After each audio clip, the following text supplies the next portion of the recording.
Hey everyone, Attorney Davis Younts here. This year for the 4th of July, we wanted to do a short 5-video series. We're just going to talk about different elements of the way we think about this holiday, both as Americans and Christians, and how that impacts the way we celebrate. So stay tuned to our YouTube channel and to our social media this week as we begin to think about how we celebrate this holiday well, and check out our video series. Thanks. Take care. Hey everyone, Attorney Davis Younts here. This is day 4 of our 4th of July video series.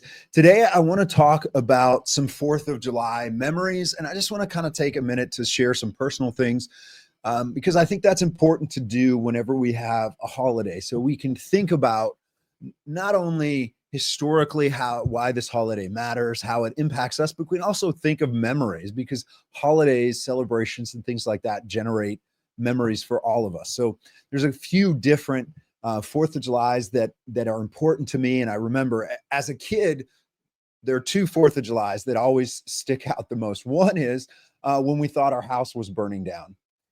It was the 4th of July. It was the afternoon. We were getting ready just to do some fireworks at our own house. And all of a sudden, we lived in an old Pennsylvania farmhouse, a brick house. And all of a sudden, just I can't even describe how much dark black smoke just started billowing out of our chimney, which was crazy. The chimney shouldn't have been going in the summer, and there was no reason for it. So for whatever reason, we didn't know why, but it was just incredible amount of smoke, and the smoke was coming into the house as well. So we called the fire department. It's Pennsylvania. The backbone of firefighting in Pennsylvania, especially in rural areas, is volunteer fire departments, and they were ready. It was the 4th of July. They were on standby.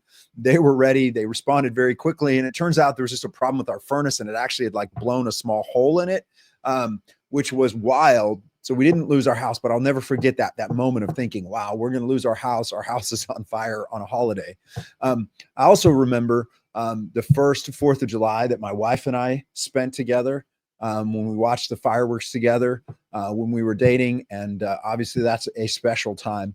But the other 4th of July I wanted to talk about is one that I remember because it was really the moment in time as a military member, as a military officer, where I had to count the cost for myself in understanding why the things that we believe in, why things like Lex Rex and other basic understandings of the relationship between God and the state matter. So I want to take you back to July of 2022. On July 3rd of 2022, I was still serving in the Air Force Reserves as a Lieutenant Colonel, JAG officer, and I received a notification on July 3rd that my religious accommodation request, my final appeal seeking a religious accommodation request to the COVID shot, was denied.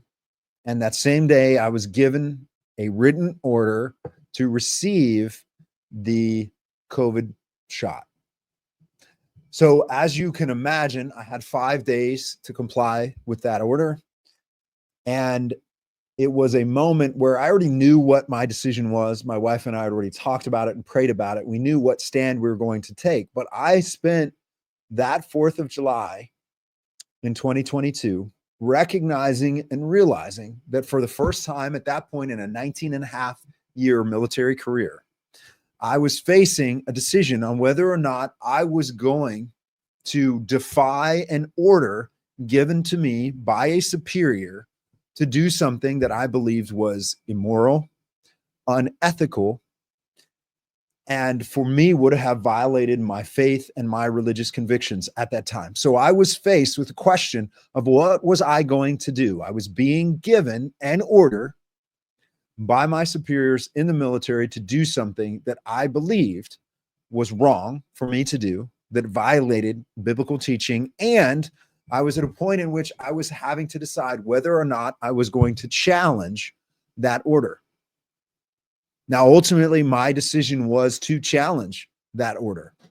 I provided a detailed written document through my chain of command, objecting to the lawfulness of that order, explaining why I believed it was a violation of my constitutional rights, why I believed it was a clear and intentional violation of the Religious Freedom Restoration Act, and why I believed it was unlawful the way that the Department of Defense implemented a requirement to receive what was, and what was all that was available was an EUA product. In other words, an emergency use product, an experimental product.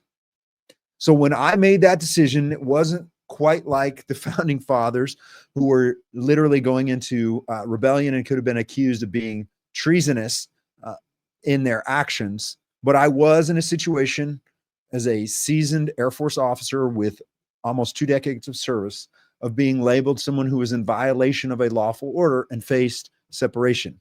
Now, for me, God had a plan. When I challenged that unlawful order, I expected to be separated from the reserves very quickly. But ultimately, before I could be separated, an injunction came down in federal court, which stopped the Air Force from continuing to discharge or take adverse action against military members. And that saved me. So just 6 months shy of getting to 20 years and being eligible for reserve retirement, I was saved by that federal court, even though I was in defiance of what at the time was a quote unquote lawful order. So I bring that up now, obviously, because that was a very interesting 4th of July for myself and for my family. It's a very difficult thing to be someone who has raised your hand, sworn an oath to support and defend the Constitution of the United States, who'd served for almost 2 decades, who deployed, who'd done everything I could to the best of my ability to serve in the United States Air Force, and still faced a decision like that where I had to say no to my superiors and risk the persecution or prosecution that would come from that.